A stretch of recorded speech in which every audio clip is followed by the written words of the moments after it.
This episode of Techno Buffalo is brought to you by the National Campaign Against Drunk Driving. Welcome back to another episode of Ask the Buffalo. I'm your host, John Rettinger. This is the show where you can ask me any question you've got from the world of technology.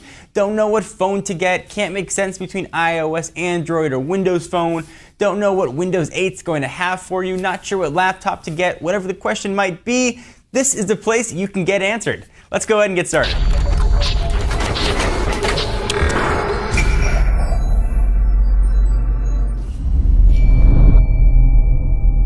User Alex Ionis asks, hey John, I just bought a Nexus 7. I'm looking to get a good netbook. What are some good options, or should I hold off until Windows Surface comes out? First of all, netbooks are a dying breed. It's like asking which tape player I should get, which record player I should buy, or where's the best place to send a telegraph. Netbooks and their Intel Atom chips really don't have much of a place in the modern world. They've been taken over by Ultrabooks, Ultra Portables, more powerful, better spec computers. So don't buy a netbook. Glad you're enjoying the Nexus 7. It's a pretty awesome tablet. It sounds like you're more on the Windows side. Your best bet is going to wait until Windows 8 hits and take a look at what Microsoft has to offer. Not just a Microsoft Surface. We're hearing rumors though that the RT version is going to come in at just under $200, which is a killer price point. Also, there's going to be a lot of Ultrabooks coming out from a slew of manufacturers as well. So you're better off waiting until mid-October-ish, or if you can wait even longer, see what kind of deals come out around the holidays. It's probably going to be your best bet. Hopefully that helped answer your question. So user Rafa964 asks, John, do you think we would see a new iPhone such as the leaked and rumors are saying, or there will be something wrong like last year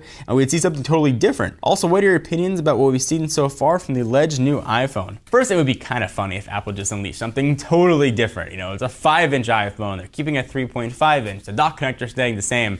But unfortunately, I don't think that's the case. We've seen way too much proof that this is going to be the next iPhone. Apple has to deal with a lot of manufacturers to make their products. Certainly they're vertically integrated, meaning that they're controlling the whole process, but someone's got to make the frame, someone's got to put it together, someone's got to test the software, they're developers, and there are a ton of ways that leaks can happen. We're starting to see those leaks, especially with everybody interested in what Apple might be doing. So yes, I think the rumors and leaks that we've seen are going to be absolutely true. I'm personally looking forward to the iPhone. I've said in previous videos that I think iOS has gotten boring, and that still is very true for me. I think iOS has gotten a little bit on the stale side. I'm hoping that Apple's got some tricks up their sleeves to spice up their now antiquated looking operating system. User Sanchit Sid asks, should I buy a Jelly Bean device or Windows Phone 8? So you get questions like this all the time. Should I get a Galaxy S3 or an iPhone 5? Should I get a Galaxy S3 or wait for an iPhone 6?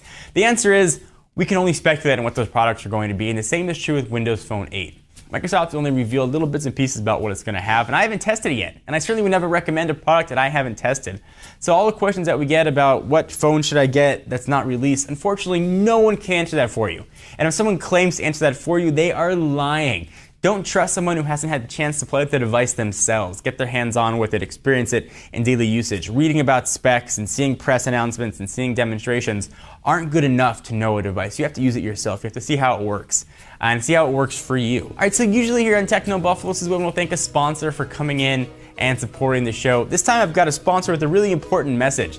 Don't drink and drive. It is probably one of the stupidest things you can do. You're not only putting your life at danger, you're putting your passenger's life at danger and everybody else on the road. You might feel like you're good to go, but the answer is you're not good to go. Your judgment is impaired. That's why you feel that way. Don't trust what you think inside. Trust your better judgment. If you've had a drink, stay away from a car. Call a cab, call a friend, call a parent, have somebody sober come pick you up. It's just not worth it. It's never going to be worth it. The permanent red smear on your permanent record and potentially injuring someone, it's just never going to be worth taking that risk. The police will be cracking down in force nationwide from August 15th to September 3rd in an effort to crack down on impaired driving. Don't put yourself or others in danger or risk of terrible legal repercussions. Drive sober or get pulled over. Fatalities and alcohol impaired driving crashes account for 31% of all motor vehicle fatalities in 2010. That's an average of 1 fatality every 51 minutes. Don't be part of a statistic, it's just not worth it. Think before you get behind the wheel. So just like there are a lot of laptops available, there's a ton of tablet options as well. And that's what the next question has to deal with. This one comes from Twitter. User CT Staley asks, hey, at John4Lakers, I'm considering my first tablet soon. I'm stuck between an iPad and Nexus 7. What are your thoughts on both? Those are two of the best tablets on the market in my opinion, but very different markets that they're hitting for. If you're very price conscious, go for the Nexus 7, you're not going to regret it. It's It's a great, fast tablet. It's got pretty close to cutting-edge specs. If you want a larger screen, however, you're going to look at the iPad. Certainly price, though, it's going to make a very clear decision. When I have to pick a tablet for traveling, I generally pick an iPad. I like the way it works, I like the way it functions, and I do like the bigger screen. I do a lot of video viewing and video consumption, and for me, I prefer a larger screen. However, a lot of folks that do a decent amount of traveling like the smaller size, and Nexus 7 is going to be a great choice for them. Really, what is your ecosystem? If you live with inside of Android, the Nexus 7 is going to be a great choice. If you're on the iOS side, you live inside of Apple, then the iPad is going to be a great choice for you. Both are extremely great. You're not going to have any issues with either. They're going to get the job done no matter what you want to do. Thank you guys for tuning in to another episode of Ask the Buffalo. I'm your host, Jon Rettinger. I'll be back here every week answering your questions. Be sure to check us out at technobuffalo.com for the latest and greatest tech news. I'll see you next video. Bye-bye.